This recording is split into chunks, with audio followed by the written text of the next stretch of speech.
Muito bom dia para você que sintoniza os canais digitais do Grupo Estado. Seja bem-vindo a mais uma edição do Mentalistas. Eu sou a Camila Tulinski, jornalista e também psicóloga, e toda semana trago tema envolvendo comportamento e saúde mental. Hoje vamos falar sobre câncer infanto-juvenil.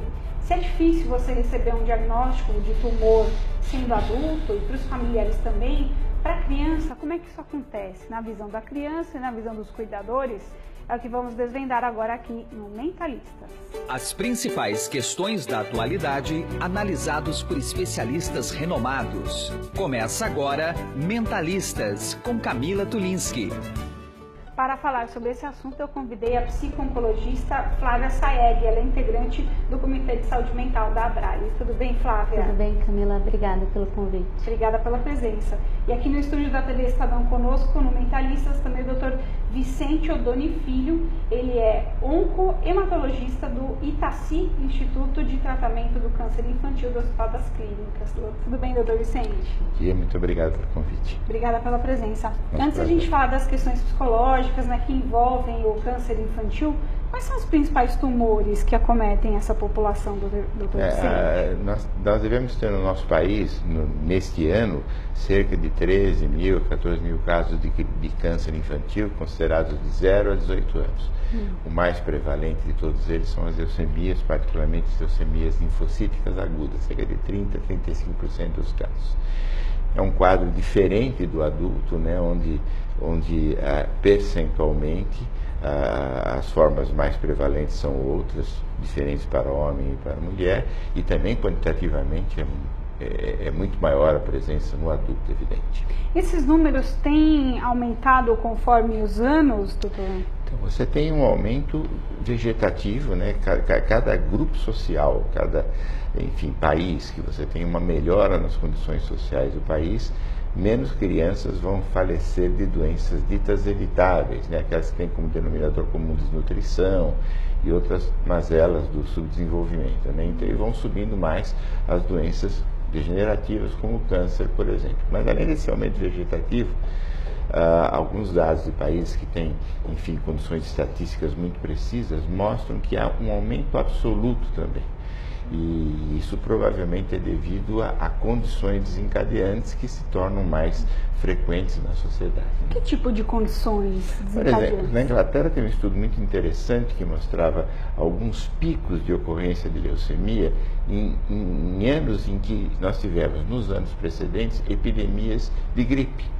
Determinadas epidemias de gripe, mostrando que provavelmente esses agentes virais podem ter sido desencadeantes de fatores que vieram determinar o surgimento de câncer infantil, no caso, em especial, a leucemia. Você não tem ainda uma determinação cartesiana desse processo. Você tem uma infecção, surge o câncer, uma infecção viral, etc.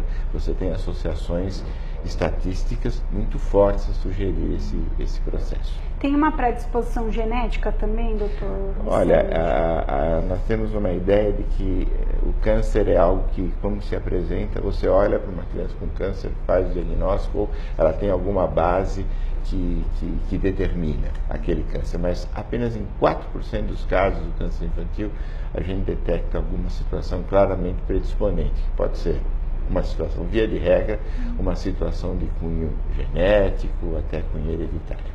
Mas é muito pouco essa prevalência, né? 4%. No começo do programa eu falei que a Flávia Saeg é psicóloga e ela é psico-oncologista, né? Como é que trabalha um psico-oncologista? É exclusivamente nessa área da saúde, Flávia? Conta pra gente. Então, na oncologia pediátrica especificamente, né, o psicólogo vai poder e vai precisar atuar não só com a criança, né, com a família toda, inclusive, né? Às vezes é o pai, a mãe, tem alguns irmãos, às vezes os avós. Eu acho que toda a família sofre uma desestrutura muito grande quando recebe o diagnóstico que um filho, com o neto, né, ou que o irmãozinho tem uma doença ali grave que ameaça a vida, né? Tem uma ruptura muito importante nessa família, e essa família vai precisar se adaptar a uma realidade muito nova. Ela vai precisar ser flexível para assumir alguns diferentes papéis ali na família. Às vezes os pais têm que mudar de trabalho, por exemplo, ou a dinâmica do trabalho, né? Alguém tem que cuidar do outro filho que está em casa, às vezes a gente recruta uma avó, um avô, algum outro familiar para ajudar na rotina dos cuidados da criança. Então tem uma estrutura familiar, uma dinâmica familiar que vai ser alterada. Então o psicólogo ele vai poder ajudar nessa reorganização da família, vai poder ajudar a família a enfrentar esse momento que é tão difícil, né? Não só ajudar a criança a desenvolver alguns recursos para ela enfrentar aquilo tudo que ela está vivendo, que é muito difícil, mas ajudar a família também. Né? Fico imaginando, do ponto de vista psicológico, né, para quem recebe um diagnóstico de câncer já é complicado, Sim. né? Eu conheço pessoas, por exemplo, que não falam a palavra câncer, que recebem um diagnóstico da doença e falam assim, então, eu tô com aquela doença, Sim. ou meu pai está com aquela doença, e aí fica essa coisa, né, não sei se isso também revela um pouco do não enfrentamento do indivíduo em relação ao câncer, do ponto de vista psicológico. Eu queria a sua opinião, por que isso acontece, se é uma espécie de luto, ou também dificuldade de se colocar nesse lugar, né, de um paciente, e do Dr. Vicente também com essa experiência, como é que é a questão com as crianças. Vamos começar com a Flávia, depois o Dr. Vicente pode comentar. Eu acho, até depois o Dr. Vicente vai poder falar melhor, hoje em dia o índice de cura do câncer infantil, principalmente, é muito alto, né? Mas, apesar disso, o impacto do diagnóstico, ele é enorme, né? E ainda a gente carrega a questão do estigma do câncer como uma doença muito fatal, muito grave, né? Apesar desses números hoje não corresponderem a essa realidade. Então isso vai influenciar, sim, como a família vai lidar com a questão do nome câncer, né? É lógico que a criança, ela não vai entender o câncer como o adulto entende, como nós entendemos, mas ela vai entender que tem algo errado acontecendo com ela, né? Então é importante que a família, que os outros adultos próximos não escondam dela, né, isso, porque ela percebe que tem algo acontecendo que não está legal, né? Então poder falar de uma maneira clara, simples com a criança, dependendo da fase do desenvolvimento dela, usando uma linguagem adequada, obviamente, mas contando para ela o que está acontecendo e o que vai acontecer ao longo de todo esse processo, né? O tratamento do câncer infantil, ele tende a ser longo.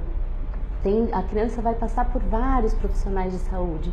Então, esse início, essa abordagem no início de uma forma honesta, vai facilitar até que a criança crie um vínculo de confiança com essa equipe. Isso vai facilitar durante o tratamento.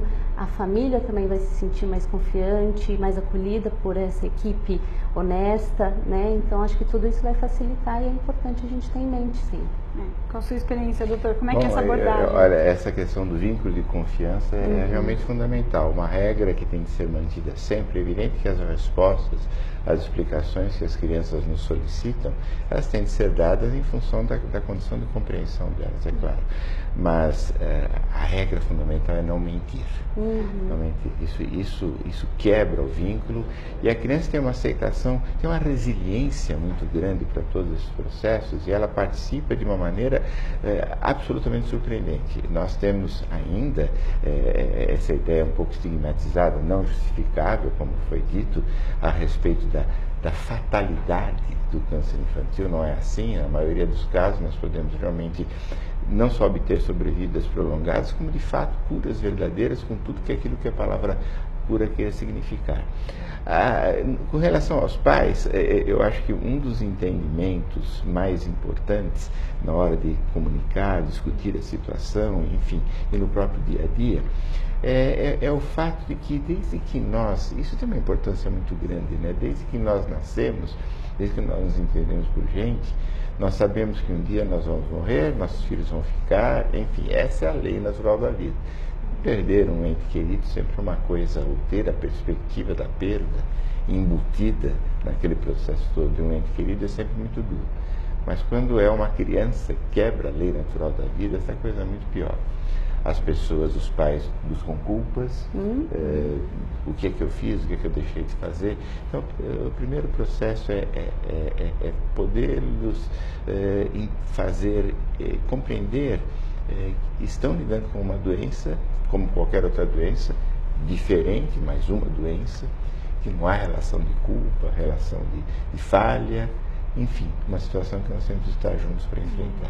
Interessante isso que o doutor fala, né? O doutor Vicente falava que quando os pais eles planejam ter um filho, né? Tem a questão do bebê imaginário, né? Então já imaginam um menino crescendo saudável, nascendo primeiro saudável, né? A gestação saudável, nascendo saudável, jogando bola na escolinha e tendo o melhor de sua vida ali até a vida adulta, fazendo planos.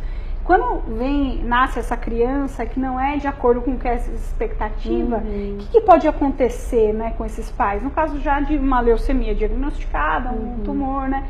O que pode acontecer com esses pais que já idealizaram uma criança plenamente saudável? Você pode explicar pra gente? Eu acho que essa questão a inversão do ciclo natural das coisas é o mais complicador, né? Então, é um momento de uma crise muito tremenda nessa família inteira, né? A avó se sente, né, por que não sou eu, que já vivi tanto na vida, né? Os pais se sentem às vezes muito culpados, não buscam justificativas que a gente não encontra, né? O próprio irmãozinho às vezes também, né, dependendo da idade, também tem sentimentos às vezes, né, estranhos, porque ele vai perder um pouco da atenção dessa família, porque a família vai estar muito voltada para os cuidados do paciente, né? Então ele também às vezes começa a ter alguns sintomas parecidos com aquela criança que está adoecida, e para também ter um pouco de atenção dessa família. Então tem uma dinâmica familiar toda que fica tão tão sutil tudo isso que acontece, né, com os pais, que eu acho que a psicologia, nesse caso, assim como todos os outros profissionais que vão estar envolvidos nos cuidados com a criança, tem que estar atento, né, para acolher esse sentimento dos pais, né? Eu acho que manter um canal de comunicação com esses pais vai ser muito importante, não só os pais, acho que todo o círculo familiar e afetivo dessa criança, né? Acolher essas pessoas com esses sentimentos que vêm, com essas dualidades, né? Então eu me apego à vida que está ali, ou eu me preparo para o pior, para uma morte, né? Então, esses sentimentos que vêm, eles são muito importantes que sejam acolhidos pela equipe, né? Que não se isole essa família com esses sentimentos que às vezes são tão desorganizadores, né? Uma coisa a ajudar nesse processo todo é que quando a gente vai na história do tratamento do câncer, o tratamento efetivo do câncer infantil, ele tem pouco tempo, ele pode ser marcado, o início da moderna era do tratamento oncológico pediátrico em 1948, quando foram publicados alguns resultados do tratamento de leucemia, controles transitórios, a bem na verdade, mas controles. Então é uma história muito curta. E hoje em dia, ao contrário do que era no princípio, cada vez mais o tratamento do câncer infantil, além do sucesso que ele determina, ele é acompanhado de uma possibilidade da criança permanecer próxima do ambiente da qual ela nunca deveria ter saído. Claro que há limitações, nós não podemos esquecê-las, mas ela tem uma condição de vida social, ela é preparada para a vida e não para sobreviver em um determinado momento. Então isso é muito importante colocar para os pais: ó, seu filho, nós estamos preparando, estamos tratando para que ele fique curado e viva como qualquer pessoa. Participe dos mesmos pensamentos, possibilidades, compartilhe dos mesmos sonhos. Então, essa possibilidade toda dele ficar a maior parte do tempo possível próximo da realidade da qual pertence uma criança, isso é uma coisa muito importante no moderno tratamento oncológico. Eu acho que essa é uma das maiores conquistas. Tanto que as crianças dificilmente, na nossa experiência pessoal, eu tenho certeza que a maior parte dos oncologistas pediátricos reproduzem essa experiência. As crianças não perdem ano escolar, elas continuam estudando mesmo em ambiente hospitalar, os hospitais têm classes para acompanhá-las, enfim. A escola é um elemento muito importante de integração social e fazemos questão que ela seja mantida. Você trabalha com psico-oncologia, né, Flávia? Quais são as principais dúvidas das crianças, né? Que a gente fica tentando imaginar o que se passa na cabecinha delas, principalmente quando tem um diagnóstico como esse, né? Você poderia dar alguns exemplos de dúvidas dessas crianças? Olha, assim como o Dr. Vicente falou no início da nossa conversa, às vezes as crianças tendem a lidar de uma forma mais natural do que nós adultos, né? Nós tendemos a fantasiar muito mais, né? A criar muito mais expectativas. A criança é muito mais concreta que nós, né? Adultos. Então, ela vai viver tudo aquilo numa concretude muito real, né? Então, é assim, é a perda do cabelinho, ou é o exame, né? A criança, ela tem medo do exame, da picada. Os pais vão ter medo do resultado desse exame, né? Então, é muito diferente. A gente tem que ter em mente que a criança vai ter medo ali, a concretude do negócio, é da picada, é do sangue que vai escorrer, ou é do exame que às vezes é um pouco mais invasivo, uma ressonância magnética que tem que entrar num tubo, num túnel. Então, é legal ir trabalhando com a criança, né, conforme o tratamento vai acontecendo e trabalhando na concretude com a criança mesmo, né, de uma maneira lúdica, numa linguagem que ela vai entendendo o que está acontecendo, mas explicar para ela tudo o que vai acontecer, né. Os pais são muito importantes nesse processo, né. A criança, quanto mais pequenininha, ainda ela precisa muito da presença dos pais, da segurança dos pais, né, então, ou de algum outro familiar próximo. Então, os pais ou essas pessoas estarem junto, né, e avisar para a criança o que vai acontecer. Olha, daqui a pouco, mas é daqui a pouco mesmo, né, vai entrar aqui a enfermeira tal para colher um sangue, um exame, mas eu vou estar aqui com você, né. Então, isso vai deixando a criança mais calma, né? Vai criando aquilo que eu falei do vínculo de confiança, né? Ela vai entendendo o que está acontecendo com ela vai percebendo que não tem ninguém escondendo nada dela. Isso vai fazer toda a diferença, né? No decorrer do tratamento. Imagino também que os pais não devem ficar desesperados na frente dessa criança, né?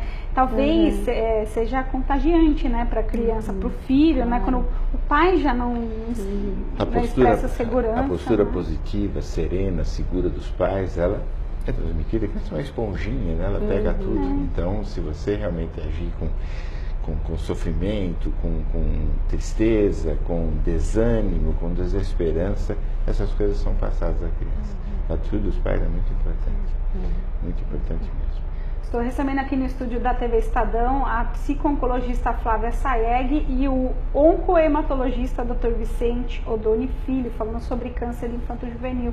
Dr. Vicente, quais são os principais sintomas, né, dos cânceres que atingem essa população? Normalmente, quando eles aparecem, esses sintomas, a situação já está bem grave, ou pelo fato da criança já ter um acompanhamento médico, né, na pediatria desde os primeiros anos ali, é mais fácil de detectar precocemente? Pois é, essa é uma coisa muito importante, porque as pessoas pensam, nós comentamos até rapidamente isso antes, né, que quando o câncer aparece é uma situação muito clara, só você olhar para ela e o diagnóstico está feito, mas não é assim. O câncer, via de regra, surge mimetizando situações pediátricas corriqueiras. Vou pegar um exemplo, a leucemia linfocítica aguda. Quais são os sintomas e sinais mais frequentes da leucemia linfocítica aguda, o câncer mais comum na infância? É febre, aumento de gânglios, perda de apetite, inapetência, diminuição da atividade, dores ósseas, que os antigos costumavam chamar de dores do crescimento, até hoje também se chama. Enfim, são sinais e sintomas que podem representar câncer. É evidente que há muito mais causas outras que determinam febre, por exemplo, do que o câncer. Mas se você tem uma situação que não se explica, que progride, que não tem uma causa lógica desvendada num processo racional de avaliação, nós não devemos ter medo de pensar em câncer, porque, enfim, quanto mais cedo nós fizermos o diagnóstico, mais rapidamente nós poderemos tratar, e o pensamento fatalista, ele realmente não se justifica em nenhuma situação. Mas é uma mimetização de situações pediátricas corriqueiras, daí a grande importância da visita pediátrica rotineira. E, enfim, e a criança vai ao médico mesmo estando saudável, né? O adulto deveria ir, as mulheres ainda vão com mais frequência, os homens muito menos, né? Mas de qualquer forma, esse fato, essa avaliação periódica é o fundamental dentro da pediatria. Bom, eu gosto de fazer esse tipo de pergunta que eu vou fazer agora para os médicos, porque às vezes tem as pegadinhas diagnósticas, né? A gente estava fazendo uma vez um mentalista sobre demência, né? E no senso comum, as pessoas dizem, quando a pessoa está mais velha, já está ficando gaga, já está ficando demente, tudo mais. E às vezes tem outras questões, né, patológicas que podem mascarar essa certa demência. Então, infecções diversas, a pessoa, né, teve alguma infecção que teve uma demência que às vezes ali é temporária, né? Então, são aquelas pegadinhas tão desafiadoras para os profissionais da medicina. No caso da oncologia infantil, tem alguma pegadinha? Porque o senhor citou esses sintomas todos, né? Aumento de gânglios e febre, são coisas quase que comuns, né? Essa questão da dor do crescimento, então, nossa, ouvi falar há muitos anos, hein, doutora? Fica tranquilo, isso aí é dor de crescimento. Então, na parte do câncer infantil, também tem as pegadinhas diagnósticas que são desafiadoras para os médicos? A grande questão é o seguinte: se você tiver uma situação que persista, que se mantenha, que progrida, que não tem uma explicação lógica, temos de pensar no câncer. O grande problema é o pensamento fatalista, que frequentemente faz com que a gente acabe não querendo fazer aquele diagnóstico, que só vai prejudicar as chances de cura daquela criança. O pediatra muitas vezes trata de uma criança, ele foi médico dos pais e algumas vezes até dos avós, e aquele seu filho, ele não quer vê-lo doente ou gravemente doente. Mas, na verdade, hoje em dia, essa coisa fatalista realmente não se justifica. Nós temos de nos exercitarmos para isso. Se nós olharmos, por exemplo, muitas doenças, como tumores próprios da idade pediátrica, como os retinoblastomas, tumores que podem surgir no globo ocular.